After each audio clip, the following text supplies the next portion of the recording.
നാളെ ഈ പാർട്ടി കോൺഗ്രസ് അവസാനിക്കാനിരിക്കെ ആരായിരിക്കും പാർട്ടിയുടെ ജനറൽ സെക്രട്ടറി സ്ഥാനത്തേക്ക് വരിക?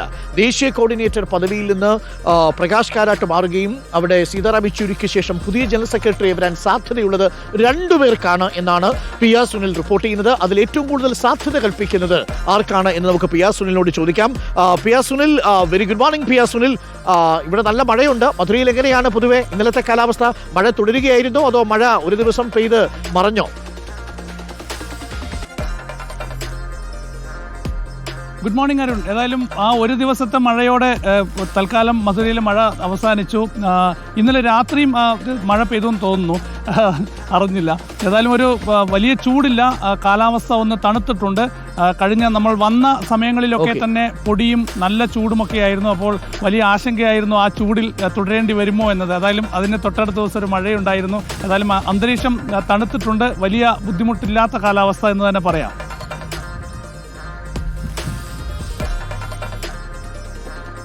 ഓക്കെ, അപ്പൊ ഇനി നമ്മൾ ഏറ്റവും പ്രധാന വിഷയത്തിലേക്ക് വരുന്നു. പാർട്ടിയെ നയിക്കാൻ ആര്? അശോക് ധാവളയോ MA ബേബിയോ? ആർക്കാണ് സാധ്യത കൂടുതൽ P R Sunil?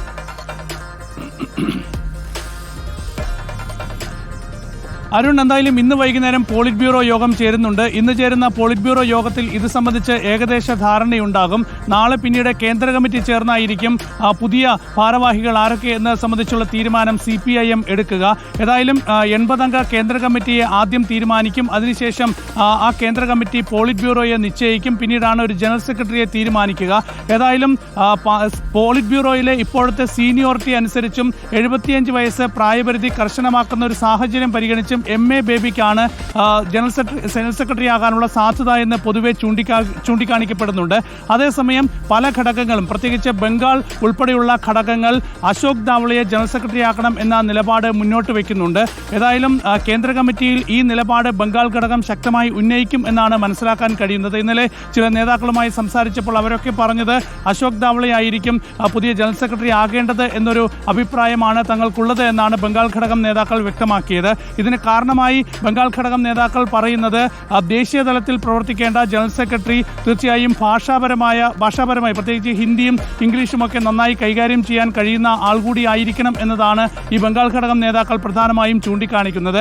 MA baby general secretary ആകുമ്പോൾ അദ്ദേഹത്തിന് ഇംഗ്ലീഷ് നന്നായി കൈകാര്യം ചെയ്യാൻ കഴിയും. പക്ഷേ ഹിന്ദി ബെൽറ്റിലൊക്കെ തന്നെ ഹിന്ദിയിൽ സംസാരിക്കുന്നതിൽ പ്രതിസന്ധി ഉണ്ടാകും എന്നാണ് ബംഗാൾ ഘടകം നേതാക്കൾ പറയുന്നത്. അതുകൊണ്ട് അശോക് ധാവളയെ പോലൊരു നേതാവിനെ കൊണ്ടുവരണം എന്ന് ബംഗാൾ ഘടകം നേതാക്കൾ പറയുന്നു. അതല്ലാത്തൊരു സാഹചര്യം ഉണ്ടായാൽ മുഹമ്മദ് സലീമിനെ വേണമെങ്കിൽ പരിഗണിക്കാം എന്നുകൂടി ബംഗാൾ ഘടകത്തിന് നിലപാടുണ്ട്.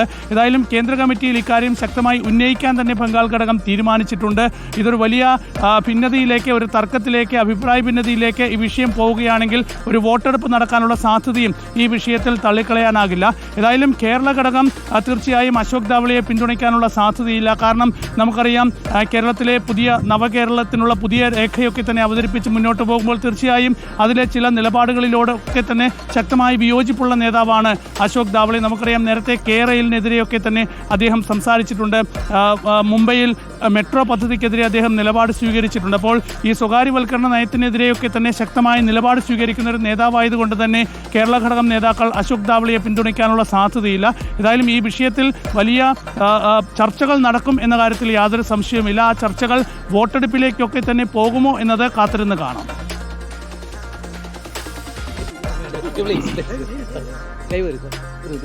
ഓക്കെ, പി എസ് സുനിൽ, മറ്റൊരു പ്രധാനപ്പെട്ട വിഷയമുള്ളത് ഇപ്പോൾ അശോക് ധാവളയുടെ കാര്യത്തിൽ ഞാൻ അദ്ദേഹത്തിൻ്റെ പ്രൊഫൈല് ഒന്ന് നോക്കിയായിരുന്നു. അശോക് ധാവളയ്ക്ക് വളരെ രസകരമായ, വളരെ ഇൻസ്പയറിംഗ് ആയ ഒരു പ്രൊഫൈലാണുള്ളത്. ഒന്ന്, അദ്ദേഹം ഒരു ഡോക്ടറാണ്. അതിനുശേഷം പൊളിറ്റിക്കൽ സയൻസിൽ MA എടുത്തു. പിന്നീട് സജീവ പ്രവർത്തകനായി. 72 വയസ്സാണെങ്കിലും അശോക് ധാവളെ നമ്മൾ കണ്ട കാർഷിക സമരങ്ങളിൽ, സംയുക്ത കിസാൻ മോർച്ചയുടെയൊക്കെ ഭാഗമായിട്ടുള്ള കർഷക സമരങ്ങളിൽ നേരിട്ട് പങ്കെടുത്ത് നേതൃത്വം കൊടുത്തയാളാണ്. ലോങ് മാർച്ചിന് നേതൃത്വം കൊടുത്ത നേതാക്കന്മാരിൽ ഒരാളാണ്. അപ്പോൾ താഴെത്തട്ടിലുള്ള ഹിന്ദി ബെൽറ്റിലുള്ള ആളുകളുമായി ആശയവിനിമയം നടത്തുന്നതിൽ ഭാഷ വളരെ ഒഴുക്കോടുകൂടി കൈകാര്യം ചെയ്യാൻ കഴിയുന്നൊരു നേതാവുമാണ്. അതുകൊണ്ട് ഇത്തരം ക്യാമ്പയിനുകൾ സംഘടിപ്പിച്ചൊരു നേതാവെന്ന നിലയിൽ ഒരുപക്ഷെ ഒരു എഡ്ജ് അശോക് ധാവളയ്ക്കുണ്ട് എന്നാണ് മനസ്സിലാക്കുന്നത്. എന്നാൽ നേരത്തെ പറഞ്ഞതുപോലെ കേരള ഘടകത്തിന് MA ബേബിയിലാണ് കൂടുതൽ താല്പര്യം എന്നുള്ളത് നമുക്കറിയാം. അതുകൊണ്ട് കേരള ഘടകവും ബംഗാൾ ഘടകവും തമ്മിൽ ജനറൽ സെക്രട്ടറി ആര് എന്നതിലൊരു തർക്കം വന്നാൽ അതിൽ അന്തിമ തീരുമാനം എങ്ങനെയായിരിക്കും എടുക്കുക എന്നുള്ളത് എന്തെങ്കിലും സൂചനയുണ്ടോ? അരുൺ, എന്തായാലും പാർട്ടി ഭരണഘടന അനുസരിച്ച് പാർട്ടി കോൺഗ്രസ് തെരഞ്ഞെടുക്കുക കേന്ദ്ര കമ്മിറ്റി ആയിരിക്കും. ഈ കേന്ദ്ര കമ്മിറ്റിയാണ് പോളിറ്റ് ബ്യൂറോയിനെ തെരഞ്ഞെടുക്കുക. പിന്നീട് കേന്ദ്ര കമ്മിറ്റിയാണ് ഒരു ജനറൽ സെക്രട്ടറിയെ തീരുമാനിക്കുക. കേന്ദ്ര കമ്മിറ്റിക്കാണ് ജനറൽ സെക്രട്ടറി ആരാകണം എന്ന കാര്യം തീരുമാനിക്കാനുള്ള അധികാരം.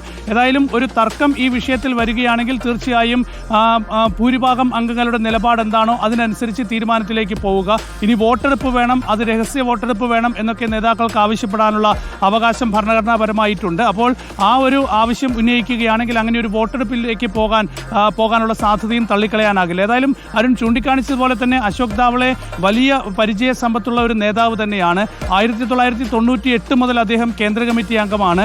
SFIയിലൂടെ ഈ സജീവ രാഷ്ട്രീയത്തിലേക്ക് കടന്നു വന്ന ആളാണ്.